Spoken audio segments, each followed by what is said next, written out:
नमस्कार विद्यार्थी मित्रांनो, मी नूतन माध्यमिक विद्यालय व कनिष्ठ महाविद्यालय खोंडामळी तालुका जिल्हा नंदुरबार येथील उपशिक्षिका श्रीमती कविता लोंढे आपणा सर्वांचं सेतू अभ्यासक्रमात स्वागत करते। इयत्ता 10वी विषय मराठी। मुलांनो, आजचा आपला सेतू अभ्यासक्रमाचा दिवस आहे 16-17।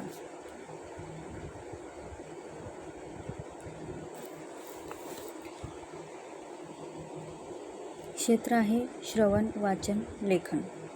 कौशल्य आहे साहित्य प्रकाराच्या ध्वनिफिती समजपूर्वक ऐकता येणे, आपले विचार व्यक्त करण्याचा प्रयत्न करणे, साहित्याचे समजपूर्वक वाचन करून त्याचा आस्वाद घेता येणे, साहित्याच्या आशयावरील काढलेल्या टिपणांच्या मुद्द्यांचा विस्तार करता येणे। संकल्पना आहे पद्य।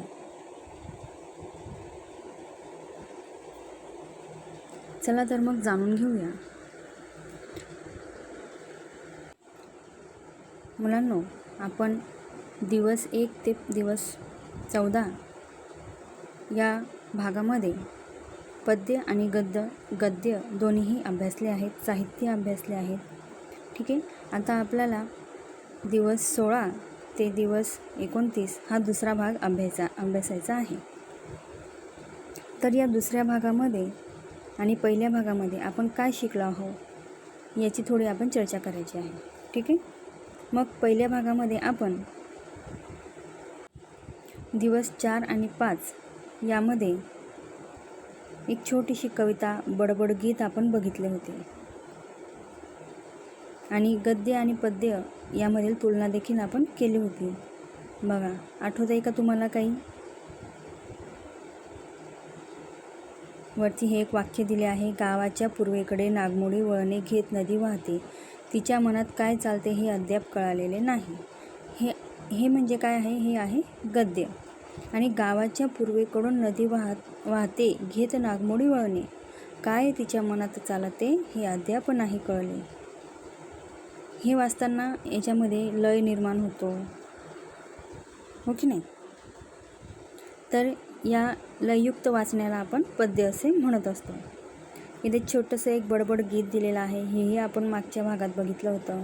बदका बदका नाच रे, तुझी पिल्ले 5 रे, एक पिल्लू हरवले बागेत जाऊन लपले।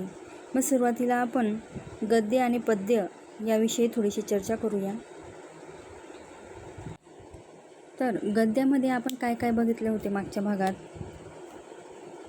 कथा, गोष्टी, आत्मचरित्र हे सर्व कशात पाहिले? आपण गद्यामध्ये पाहिले। आणि पद्यामध्ये ते एक छोटंसं बडबड गीत बघितले होते, हो की नाही? मग गद्य म्हणजे आपण आपल्या मनातील भावना, विचार सहजपणे बोलून जातो, त्यास गद्य असे म्हणतात। तर आपल्या मनातील भावना व्यक्त करताना शब्दांची वैशिष्ट्यपूर्ण आणि तालासुरात रचना केली जाते, या रचनेलाच पद्य असे संबोधले जाते, हो की नाही? पाठ्यपुस्तकामध्ये जे धडे दिलेले असतात त्यांना आपण गद्य असे म्हणत असतो, आणि पाठ्यपुस्तकामध्ये ज्या कविता दिलेल्या असतात, काव्य दिलेले असतात त्यांना आपण पद्य असे म्हणतो। ठीक आहे, गद्य आणि पद्य यांच्यात लयीचा फरक असतो। गद्यामध्ये लय असते का? नाही, लय फक्त पद्यामध्ये असते। पद्य वाचताना आपल्याला आनंद मिळत असतो।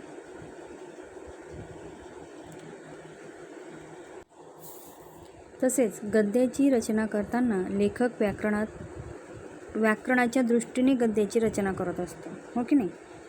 आणि तर पद्याची रचना करताना कवी तालासुरात लययुक्त अशी रचना करत असतो। मग या सर्वांवरून आपल्याला गद्य आणि पद्य या दोघांमधला फरक समजलेलाच असेल, की गद्य कोणाला म्हणावे, कोणते असते, पद्य काय असते, कसे असते, हो की नाही? तुम्हाला सर्वांना गद्य आणि पद्य काय असते याचे आकलन झाले असेल। ठीक आहे, मग बघा, तुम्हाला इथे एक कविता दिलेली आहे, ती तुम्ही सर्वांनी आरोह अवरोहासह त्या कवितेचे प्रकट वाचन करायचे आहे। मग आरोह अवरोह म्हणजे काय? तर बघा, राग म्हणजे रंजन करतो तो राग, मनाचं रंजन करणारी म्हणजे मनाचे मनोरंजन करणारी विशिष्ट स्वरांची नियमबद्ध रचना म्हणजे राग। मग रागात आलेले जे स्वर असतात ते अनुक्रमे चढत्या व उतरत्या क्रमाने गायले जातात. स्वरांच्या चढत्या क्रमाला आरोह म्हणजे जे स्वर चढत्या क्रमाने गायले जातात त्यांना आरोह असं म्हणतात व जे स्वर उतरत्या क्रमाने गायले जातात त्यांना अवरोह असे म्हणतात. मग आरोह चढत्या क्रमाने गायले जातात म्हणजे कसे? सा रे ग म प ध नि सा. आणि अवरोह सा नि ध प म ग रे सा. या उतरत्या क्रमाला अवरोह असे म्हणतात. मग तुम्हाला ही कविता आरोह अवरोह अवरोहासह या कवितेचे प्रकट वाचन करायचे आहे. ठीक आहे. मग बघा ही जी कविता आहे, चला बरं सर्वांनी वाचा बरं. ही कविता कशी वाटते तुम्हाला वाचताना? श्रावण मासी हर्ष मानसी हिरवळ दाटे चोहीकडे, क्षणात येते सरसर शिरवे क्षणात फिरुनी ऊन पडे. वरती बघता इंद्रधनुचा गोफ दुहेरी विणलासे, मंगल तोरण काय बांधिले नभो मंडपी कुणी भासे. झालास सूर्यास्त वाटतो सांज आहा हा तो उघडे, तरुशिखरांवर उंच घरांवर पिवळे पिवळे ऊन पडे. उठती वरती जलदांवरती अनंत संध्या राग पहा, सर्व नभावर होय रोखिले सुंदरतेचे रूप महा.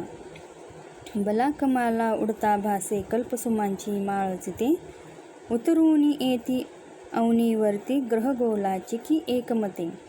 फडफड करुणी भिजले आपुले पंख पाखरे सावरती, सुंदर हिरणी हिरव्या कुरणी निजबाळांसह बागडती. खिल्लारे ही चरती राणी गोपही गाणी गात फिरे, मंजुळ पावा गायतयाचा श्रावण महिमा एक सुरे.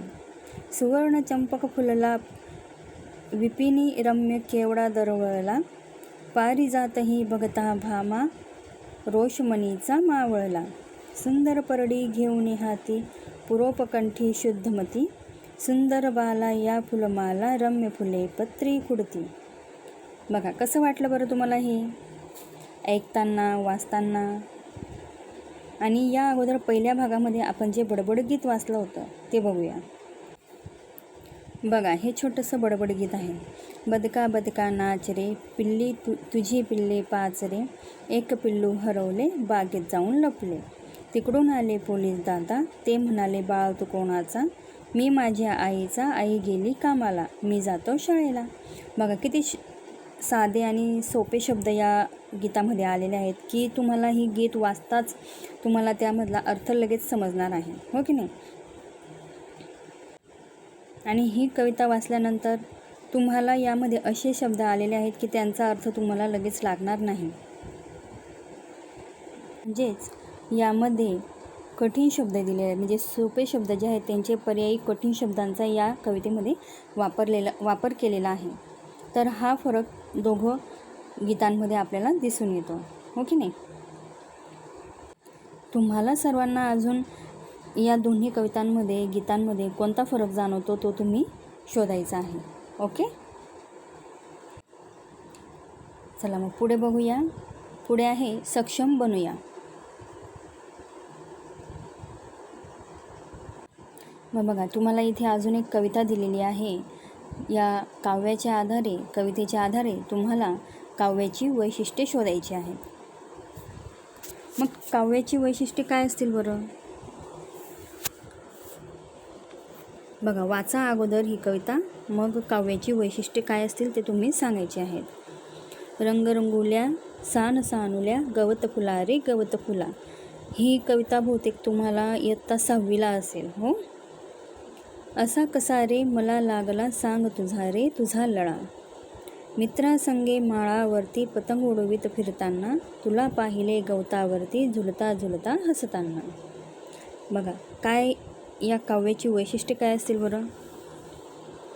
काव्यातील जे शेवटचे शब्द आहेत गवत फुला, लळा, फिरताना, हसताना, या प्रकारच्या शब्दांमुळे जो काही ननाद निर्माण होतोय त्यामुळे आपण कवितेचे गायन करू शकतोय, हो की नाही?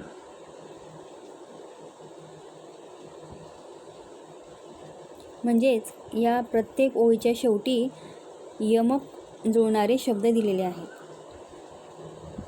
गवत फुला, लळा, फिरताना, हसताना, मित्राला रंगकळा, सळसळती, झगमगती या प्रकारचे जे यमक जुळणारे शब्द आहेत, यामुळे या काव्याला एक वेगळं वैशिष्ट्य निर्माण झालं आहे.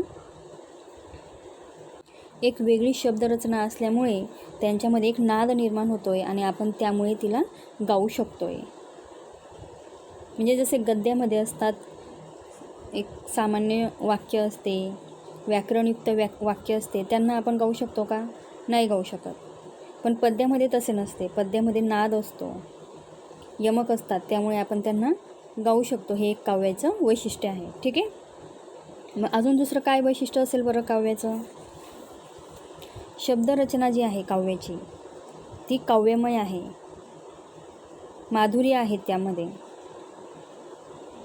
त्यामुळे आपलं मन त्या काव्यामध्ये रमते. हे अजून एक वैशिष्ट्य आपण, माधुर्य हे एक वैशिष्ट्य आपण या काव्याचं सांगू शकतो. मग या कवितेमध्ये कोणाविषयी बोललं गेलं आहे? गवत फुलाविषयी. म्हणजे कवितेचा एक विषय आहे आणि त्या कवितेला विषयही असतो, यावरून आपल्याला हे समजतं. त्यामुळे कवितेला विषय असतो, हे एक त्याचं तिसरं वैशिष्ट्य आहे.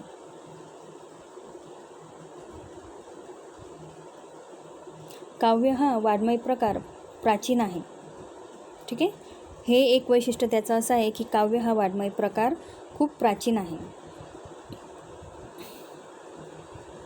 काव्य हा भाषिक व्यवहाराचा एक प्रकार आहे. काव्य म्हणजे रसात्मक वाक्य. काव्यामध्ये काय असतं? एक रसात्मक वाक्य असतं. तसं गद्यामध्ये असतं का? नाही. गद्यामधील वाक्यांमध्ये रस नसतो, रसात्मकता नसते. तर पद्यामध्ये, काव्यामध्ये, कवितेमध्ये एक रसात्मक वाक्य असतं. ठीक आहे. या प्रकारे आपण काव्याची वैशिष्ट्ये सांगू शकतो. अजून तुम्हाला काव्यामध्ये कोणकोणती वैशिष्ट्ये असतात, काव्याची वैशिष्ट्ये काय काय आहेत ते तुम्ही सांगू शकता. मग या कवितेवरून, या काव्यावरून आपल्याला खाली काही कृती दिलेल्या आहेत. त्या कृती तुम्हाला सर्वांना सोडवायच्या आहेत. मग कोणत्या आहेत बरं या कृती? बघा. कृती क्रमांक 1 आहे, कवितेत कोणत्या शब्दांमुळे लय निर्माण झाले असे तुम्हाला वाटते? मग तुम्हाला या कवितेमध्ये लययुक्त शब्द शोधायचे आहेत. मग कोणत्या शब्दांमुळे लय निर्माण झाला? बघा बरं, तुम्ही वाचून बघा, मग तुम्हाला समजेल. रंग रंगवल्या, सान सानुल्या, एकसारखी शब्द आलीत की नाही, त्यामुळे लय निर्माण होतो. ही आहे लययुक्त शब्द. गवत फुला रे गवत फुला, असा कसा रे मला लागला, सांग तुझा रे तुझा लळा, गवत फुला लळा. ठीक आहे. पुढे आहे, मित्रांसंगे माळावरती पतंग उडवीत फिरताना, तुला पाहिले गवतावरती झुलता झुलता हसताना. फिरताना, हसताना, हे जे 2 शेवटचे शब्द आहे ओळींमधले, त्यावरून लय निर्माण होतो. हे विसरून गेलो पतंग नभीचा, विसरून गेलो मित्राला, पाहून तुझला हरवून गेलो, अशा तुझ्या रे रंगकळा, मित्राला रंगकळा. मग अशा प्रकारे तुम्हाला संपूर्ण कवितेमध्ये आलेले लययुक्त शब्द, म्हणजे असे शब्द की ज्यामुळे लय निर्माण होतं, ते शोधायचे आहेत आणि लिहायचे आहेत. ठीक आहे. पुढचा प्रश्न आहे, कवितेत कवी कोणाशी संवाद करत आहे? म्हणजे या कवितेमध्ये 2 जणांचा संवाद दिलेला आहे. एक कवीचा, मग कवी दुसऱ्या कोणाबरोबर संवाद करतोय बरं? कोणाशी बोलतोय? बरोबर, कवी गवत फुलाबरोबर संवाद करत आहेत. गवत फुलाला सांगतोय की त्याला बघून त्याला काय वाटले, त्याच्याशी काय बोलावेसे वाटले. ठीक आहे. तुम्ही संपूर्ण कविता वाचा, मग तुम्हाला आपोआप कळेल की या कवितेत काय दिलेलं आहे. प्रश्न 3, कृती 3, कवितेत निसर्गातील कोणकोणते घटक आलेले आहेत? मग बघा, निसर्गामध्ये ज्या ज्या गोष्टी असतात, घटक असतात, त्यापैकी कवितेमध्ये कोणकोणते घटक आलेले आहेत निसर्गातले? काय वाटतं बरं तुम्हाला? बघा, गवत फुला ही एक निसर्गातलीच घटक आहेत की नाही. फूल, फुलपाखरू, फुलं, झाडं, पानं, ही सर्व नैसर्गिक घटक आहेत. मग या कवितेत आलेले कोणकोणते घटक आहेत ते तुम्ही शोधायचे आहेत. पहिल्याच ओळीमध्ये दिलेलं आहे गवत फुला, म्हणजे ही नैसर्गिक गोष्ट आहे, निसर्गातील एक गोष्ट आहे. पुढे आहे, पुढे शोधू आपण, रेशीम पाती. हे बघा इथे दिलं आहे, हिरवी नाजूक रेशीम पाती, 2 बाजूला सळसळती. रेशीम पाती ही सुद्धा एक नैसर्गिक घटक आहे, हो की नाही. पुढची ओळ आहे, उन्हामध्ये हे रंग पाहता भान हरपुनी गेले रे. उन्हामध्ये ऊन हे काय आहे, नैसर्गिक घटक आहे, हो की नाही. वारा घेऊन रूप सानुले खेळ खेळतो झोपाळा. वारा हा काय आहे, नैसर्गिक घटक आहे. रात्र ही इवली होऊन म्हणते अंगाईचे गीत तुला. रात्र ही पण काय आहे, नैसर्गिक घटक आहे. आभाळाशी हट्ट करावा खाऊ खावा तुझ्या सवे, तुझे घालून रंगीत कपडे फुलपाखरा फसवावे. आता बघा इथे शेवटच्या ओळीत आला हे आभाळाशी, म्हणजे आभाळ हे सुद्धा काय आहे, नैसर्गिक घटक आहे. फुलपाखरास फसवावे, फुलपाखरू हे सुद्धा काय आहे, नैसर्गिक घटक आहे. मग अशा प्रकारे तुम्हाला अजूनही कोणते नैसर्गिक घटक या कवितेमध्ये आलेले दिसतील तर ते तुम्ही लिहायचे आहेत, ठीक आहे. म्हणजेच आत्ता मी तुम्हाला जे सांगितले, गवत फुला, हिरवी पाती, ऊन, वारा, रात्र, आभाळ, फुलपाखरू हे सर्व आपल्या निसर्गामध्ये दिसणारे निसर्गातील वेगवेगळे घटक आहेत, हो की नाही. चला पुढची कृती आहे, कवितेत आलेली नाम आणि विशेषण यांच्या जोड्या सांगा. बघा मग आता इथे उदाहरण दिलेलं आहे, जसे की गोजिरा, भाषा ही एक जोडी तुम्हाला दाखवलेली आहे. या प्रकारे तुम्हाला कवितेमध्ये आलेले नाम आणि विशेषण शोधायचे आहेत. मग भाषा हे काय आहे, नाम आहे आणि नामाबद्दल विशेष माहिती सांगणारं म्हणजे विशेषण. मग भाषा ही कशी आहे, गोजिरी. बघा इथे दिलं आहे, तुझी गोजिरी शिकून भाषा, म्हणजे भाषा ही कशी आहे, गोजिरी आहे. भाषेबद्दल विशेष माहिती सांगणारा शब्द म्हणजे गोजिरी. या प्रकारे तुम्हाला नाम आणि विशेषण यांच्या जोड्या शोधून लिहायच्या आहेत. मग दुसरी कोणती आहे बरोबर.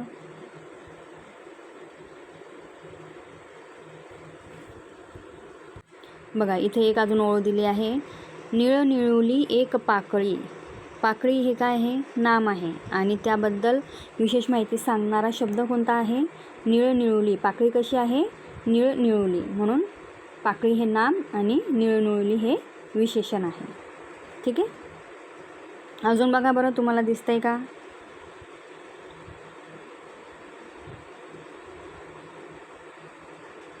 बघा वारा हे काय आहे, वारा घेऊन रूप सानुले. वारा हे नाम आहे, कसे रूप घेऊन आला आहे तो, सानुले, म्हणजे वारा या शब्दाबद्दल विशेष माहिती सांगतोय तो शब्द कोणता, सानुले, ठीक आहे. याप्रमाणे तुम्हाला अजून नाम आणि विशेषणाच्या जोड्या शोधायच्या आहेत आणि त्या लिहायच्या आहेत. बघा पुढची कृती आहे, कवितेतील यमकाच्या जोड्या सांगा. जसं आपण पहिल्याच कृतीमध्ये बघितलं की लययुक्त शब्दांमुळे लय निर्माण होणारे शब्द, तेच शब्द म्हणजे यमक, त्यांनाच आपण काय म्हणू, यमकाच्या जोड्या. त्या शब्दांमधून यमक निर्माण होतो की नाही. गवत फुला लळा ही एक जोडी आहे यमकाची. फिरताना हसताना ही दुसरी जोडी. मित्राला रंगकळा ही तिसरी जोडी. सळसळती झगमगती ही पुढची जोडी. खुलली रे गेले रे ही पुढची जोडी. झोपाळा तुला, लहान रे घरसारे, सांगाव्या शिकवाव्या, तुझ्या सवे फसवावे, हे सर्व काय आहे, यमकाच्या जोड्या आहेत, ठीक आहे. मग मुलांनो, ही कविता तुम्ही संपूर्ण वाचल्यानंतर या कवितेचा आशय काय आहे हे तुम्हाला समजलेच असेल. कवी काय म्हणतोय की गवत फुला तुला बघून माझे मन हरपले आहे, मला तुझ्याविषयी लळा लागला आहे. मी मित्रांसोबत माळावरती पतंग उडवत होतो, ते मी माझ्या मित्रांना आणि पतंगीला विसरून तुझ्यामध्ये हरपून गेलो आहे. कवी म्हणताय की गवत फुला मी तुझ्यामध्ये हरपून गेलो आहे, विसरून गेलो पतंगीला, विसरून गेलो मित्राला, पाहून तुझला हरवून गेलो अशा तुझा रे रंगकळा. म्हणजे तुझ्यामध्ये इतके रंग आहेत, इतके रंगकळा आहेत की मी तुझ्यामध्ये हरवून गेलो आहे.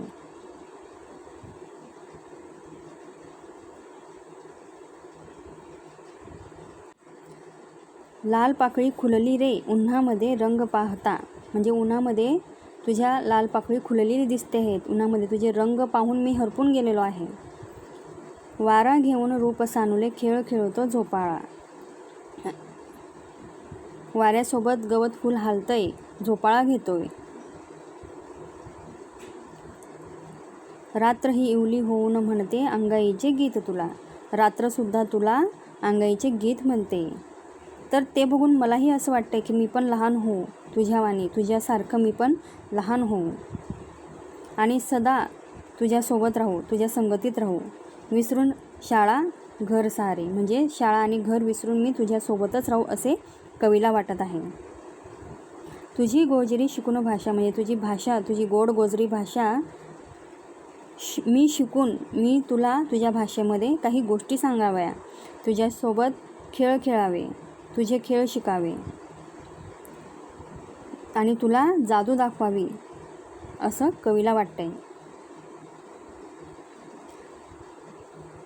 पुढे काय म्हणतायत कवी की आभाळ अशी हट्ट करावा, खाऊ खावा तुझ्या सवय, म्हणजे तू ज्याप्रमाणे माळावरती खाऊ खातो, पाणी हवा हे सर्व तू घेत असतो, त्याप्रमाणे मीही आभाळाला हट्ट करू आणि मीही तुझ्यासोबत खाऊ खाऊ असे कवीला वाटते. तुझे घालूनी रंगीत कपडे फुलपाखरा फसवावे, म्हणजे कवीचं असं म्हणणं आहे की जसा तू रंगबिरंगी आहे त्याप्रमाणे तुझ्यासारखे मी कपडे घालू आणि फुलपाखरांना फसवू, फुलपाखरांना असं भासवू की मी सुद्धा गवत फूल आहे. याप्रमाणे कवीने या कवितेमध्ये गवत फुलाबरोबर, गवत फुलाविषयी कवीला काय वाटते, गवत फुलासोबत काय काय करावं असं वाटते हे या कवितेद्वारे कवीने सांगितले आहे. चला पुढे बघूया. चला सराव करूया. मग विद्यार्थी मित्रांनो, इथे तुम्हाला काही प्रश्न दिलेले आहेत, कृती दिलेल्या आहेत. कवितेच्या आधारे तुम्हाला पुढील कृती सोडवायच्या आहेत. मग 1 नंबर काय आहे, योग्य पर्याय निवडा. बघा काय म्हटलं इथे, कवीची आणि गवत फुलाची भेट झाली ते ठिकाण. मग इथे 4 पर्याय दिलेले आहेत.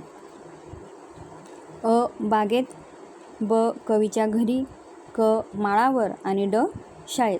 मग यापैकी कोणत्या ठिकाणी कवीची आणि गवत फुलाची भेट झाली बरं?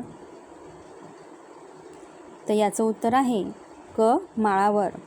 बघा दाखवते तुम्हाला मी.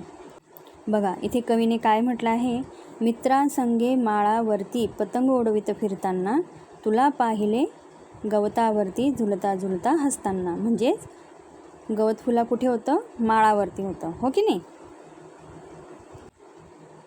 म्हणजेच कवीची आणि गवत फुलाची भेट कुठे झाली, माळावरती. प्रश्न दुसरा आहे, आकृतीबंध पूर्ण करा. मग कवीने गवत फुलाला दिलेली विशेषणे, मग त्यापैकी कोणतीही 2 विशेषणे तुम्हाला इथे रकान्यामध्ये लिहायची आहेत. मग कोणकोणती विशेषणे दिली आहेत कवीने?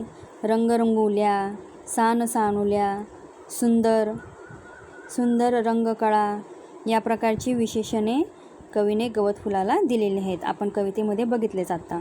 ठीक आहे. प्रश्न तिसरा आहे, एका शब्दात उत्तर द्या. गवत फुलासाठी झोपाळा झालेला कोण? मग आपण बघितलंच. बघा इथे आपण वाचलं होतं, वारा घेऊन रूप सानुले खेळ खेळतो झोपाळा. मग कोण होतं? वारा. गवत फुलासाठी झोपाळा झालेला कोण? वारा. दुसरा आहे, गवत फुलाला अंगाई गीत गाऊन झोपी लावणारी. कोण होतं? रात्र. गवत फुलाला अंगाई गीत गाऊन झोपी लावणारी ती रात्र, हो की नाही.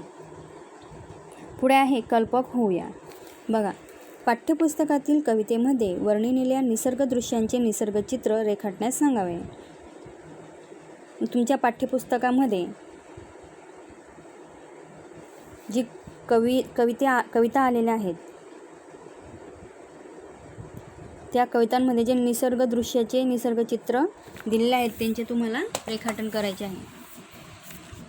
पाठ्यपुस्तकातील कवितेमध्ये वर्णिलेल्या निसर्गदृश्याचे तुम्हाला निसर्गचित्र रेखाटायचे आहे.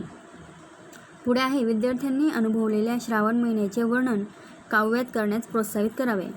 मग तुम्ही श्रावण महिन्यामध्ये जो अनुभव घेतला आहे की श्रावण महिन्यामध्ये वातावरण कसं असतं, काय काय असतं, त्याचं सर्व वर्णन तुम्ही काव्यामध्ये करायचं आहे, काव्यामध्ये करण्याचा प्रयत्न करायचा आहे. म्हणजेच आता आपण जी कविता बघितली त्या कवितेमध्ये गवत फुलाविषयी वर्णन केलेले होते, हो की नाही.